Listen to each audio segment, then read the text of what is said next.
आओ इस सावन के महीना में इस सुंदर सन गजरी अपने सर के बीच सुनावी जे कि बहुत सी सुंदर और ये गजरी अपने सर के बीच सुनावी।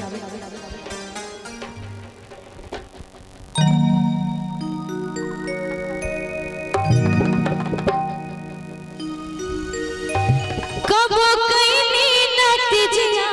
परबिया नहीं भुखनी ना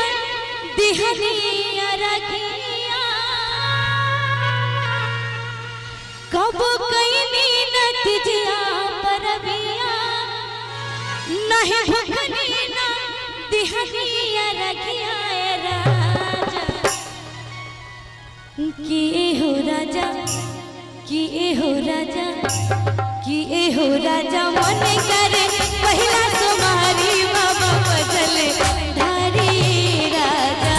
कि हो राजा मन करे पहला तुम्हारी बाबा बदले धारी राजा।